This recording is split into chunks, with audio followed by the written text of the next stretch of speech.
It was such a tremendous performance. Hello and welcome to the latest edition of Nation News Touchline Report, brought to you by Stag Bear. Stag Bear, it's a vibe. My name is Nick Maitland. I'll be your host for this evening's episode, and joining me again, we're so happy to have him, is a good boy, Anmar Goodrich Boyce, and we're going to talk about the round of 16 of the Republic Cup and also the semi-finals of the Women's Super League. So Anmar, you were there this weekend as well. We had games on Saturday, Sunday, Monday and Tuesday, an entire weekend of football, and is really what we've been missing after 2 years. So AGB, you were at Sunday's round of 16 games, some big results. Tell us all about it. Yeah, thank you so much for having me back on the show, Nate, and hello to our viewers and listeners out there. Nate, a lot of football this weekend in the Republic Cup. As you mentioned, games on Saturday, Sunday, Monday and Tuesday. So it's really the crunch time for the Barbados Football Association's Republic Cup, and we saw some fantastic games. The quality of the competition has now stepped up a gear. Obviously, we have reached the knockout stage of the tournament, and the first game I watched this weekend was Empire versus Pride of God Hill. You were there as well, Nate. A massive upset, Empire defeating Pride of God Hill 3-1, and absolutely no one saw this one coming. No, I didn't, for sure. It was definitely a big shock for all the fans. In speaking about fans, I am very surprised and impressed by the number of spectators that we've been seeing so far for the Barbados Football Association's Republic Cup. I think we're seeing right now record numbers in terms of spectators coming to domestic football, which is good for the association, good for us, good for the players as well. I think they deserve this after the COVID-19 pandemic. You know, they would have lost a lot in terms of training time, and you know, it's great to see the fans still having that interest in the sport. Nevertheless, let's not take away from a brilliant performance from Pride of Paradise. Was very impressed. Pride of God Hill, I beg your pardon. Was very impressed with their style of play and the system that they adopted versus this Empire side. Empire, one of the fittest teams that I would have seen in this tournament. I watched them quite a few times playing at the Spikestone playing field, and I can tell you that the Empire team, led by Coach Fitzgerald Carter, the former assistant senior men's national team coach, very fit in terms of their techniques, in terms of being able to run in possession for long periods of time, but this time they were also unbeaten. I think this is an important point to mention.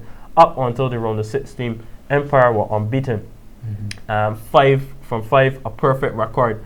And to come now to the turf when it mattered most, to be defeated 3-1 in the first knockout game. I think Fitzgerald Carter, I think he cut a very dejected figure at the full-time whistle. Very disappointed in his team, but credit to Pride of God Hill for the system that they would have played, setting up to hit Empire on the counter-attack. Empire, the likes of Omar Primus, their captain, central defender, the likes of Norman Ford, which is very interesting to see that, Ford, arguably one of Barbados' greatest players to ever hit a football field. He was deployed in the midfield. How old is he now? I think, thinking that Norman Ford is around 46, 45. Yeah, he's in that region, mid-40s. To see him deployed at, in the midfield where he would have enjoyed, his glory days for Barbados and playing for Youth Milan as well, far from his very best on the night. Obviously watching his team struggle a bit. They did create chances, but they were unable to get the ball into the back of the net. Zenio Harris scoring the lone goal for Empire. For Pride of God Hill, though, that counter-attack, Nick, was brilliant, supreme in terms of how they were able to set up, keep very compact, pressing Empire into losing the ball into critical areas of the pitch, and then switching from defense to attack in no time and then scoring. I think it really hit everyone by surprise. This was a shocking result, not just because it was God Hill, who are in a lower division than Empire, because Empire had not lost up to this point, but you just say you hadn't seen much of God Hill in this Republic Cup. But based on this performance, you saw 3-1, and from all accounts, it was a dominant performance as well. Dominant in terms of capitalizing on chances. So do you think this is a one-off performance from God Hill, or is it something that they can sustain coming into the quarterfinals and maybe beyond? Well, the next opponent, Weymouth Wales. Oh. The competition favorite. So that will be a massive game.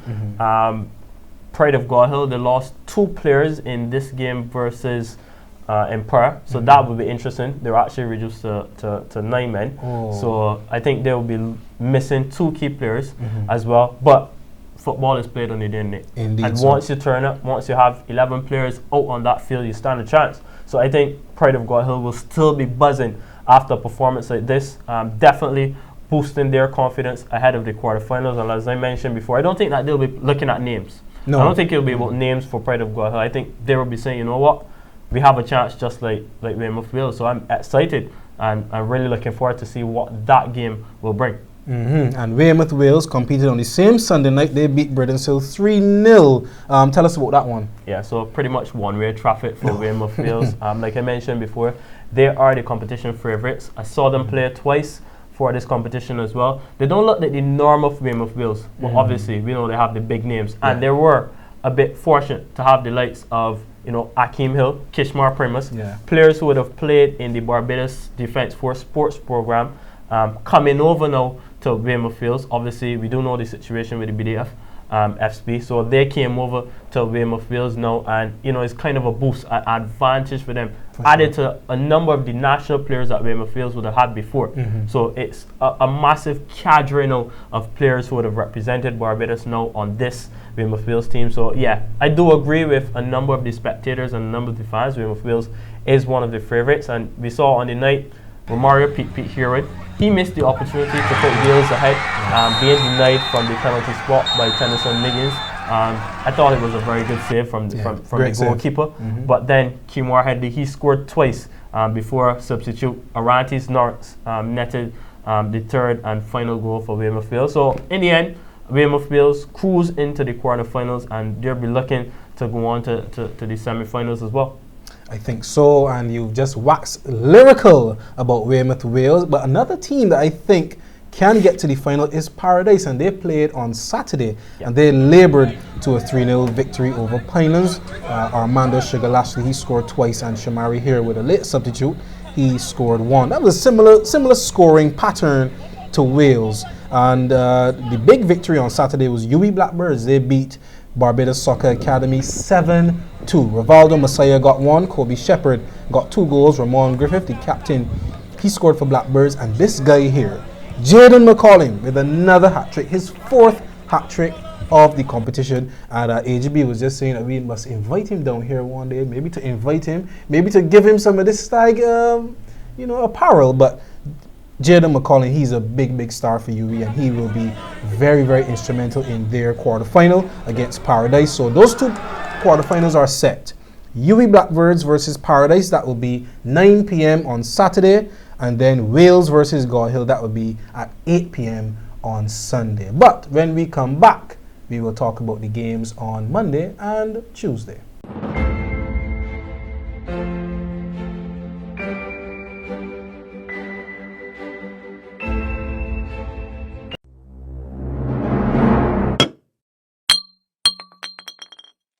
Yes, welcome back to Nation News Touchline Report, brought to you by Stag Bear. Stag Bear, it's a vibe. And we're going to talk about the games on Monday and Tuesday. Let's go through them quickly. On Monday, we had a nice win for Clayton's Colatonic Notre Dame. They beat Kickstart Rush 2-1. Our good friend Ronaldo Pee-wee Jilts, he's the head coach of Kickstart Rush, and he had a very unwelcome homecoming to Notre Dame. They were defeated 2-1.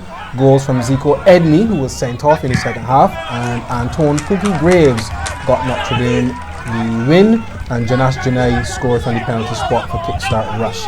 Also on Saturday, Ellerton defeating Eleanor United 6-0, and AGB, I think the best football so far of the Republic Cup has been played, and it was played on Saturday. Ellerton beating Eleanor 6-0. Eleanor conceded 1 goal prior to this game, and then they come and concede 6. I'll tell you about that. Interesting team, Ellerton. One goal from Millington for Eleanor. Romario Drakes with 2. Anson Barrow with 1. Javon Austin with another. And Dario Ayers Herwood came off the bench to score for Ellerton. Then on Sunday, a sweet Sunday of goals.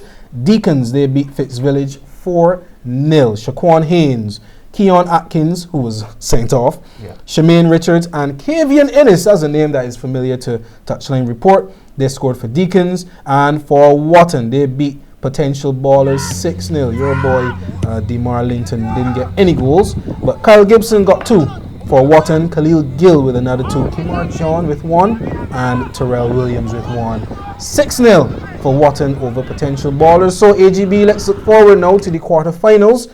And as I mentioned on Saturday, the first one, Dames and Ellerton. What was your prediction there? Yeah, Dames and Ellerton.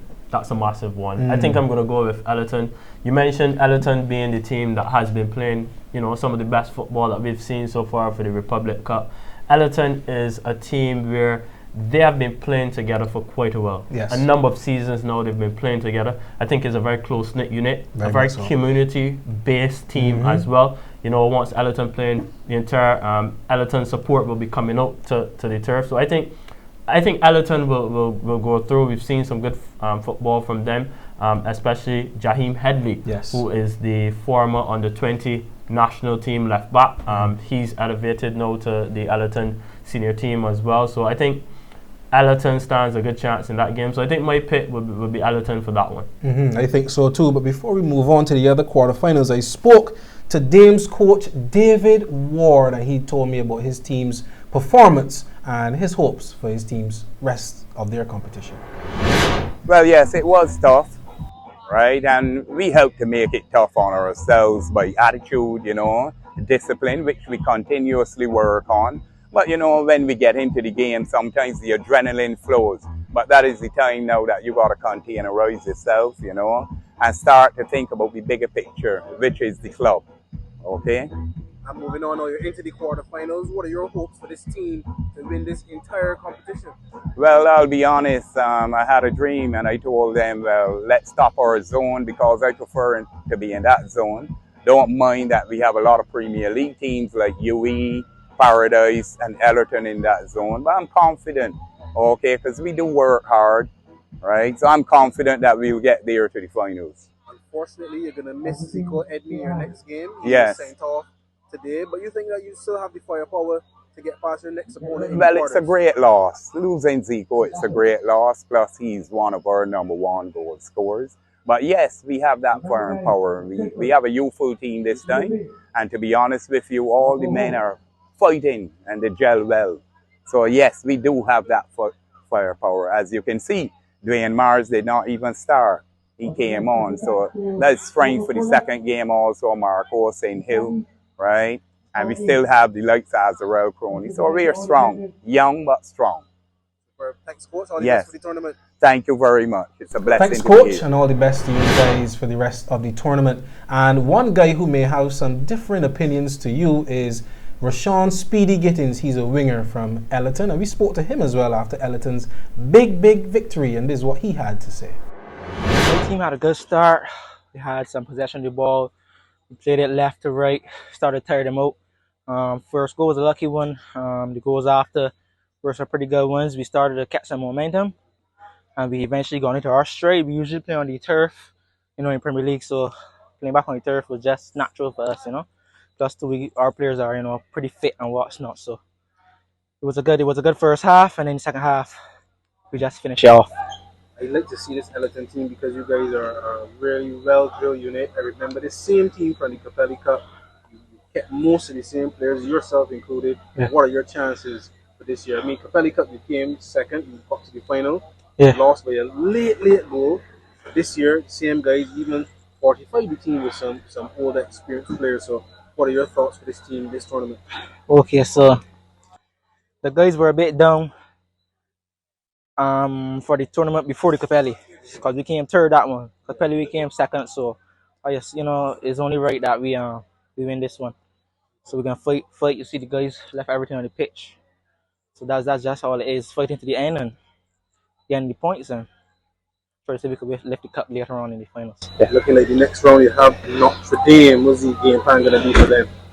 Okay, so I don't know too much about the latest Notre Dame side, but we did play them in some Premier League games 2 years ago, since the COVID strike. So yeah, we don't really worry about the opponents too much. As you can see, we got skillful players, fast players. We just come, go to the training ground, work hard, come here, and do what we know already. And just play. Thanks, Speedy. And moving on speedily to the other quarterfinals, UE versus Paradise, 9 p.m. on Saturday. Now, after Dames and Ellerton, yes, that's a big derby. UE and Paradise also is a big, big game. Two Premier League teams. Who you got there? This is a massive game, as you mentioned, Nick.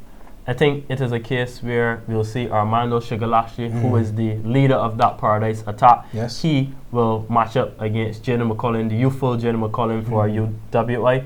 This is a very tough one to call, Nick. I'll tell you what, but I think I'm going to have to lean with Paradise. I think I see Paradise edging out the UWI Blackbirds. I think the team from Paradise, they will clip the wings of the Blackbirds and they will head to the semi-finals, Nick. I feel like you had that loaded to say it every sex.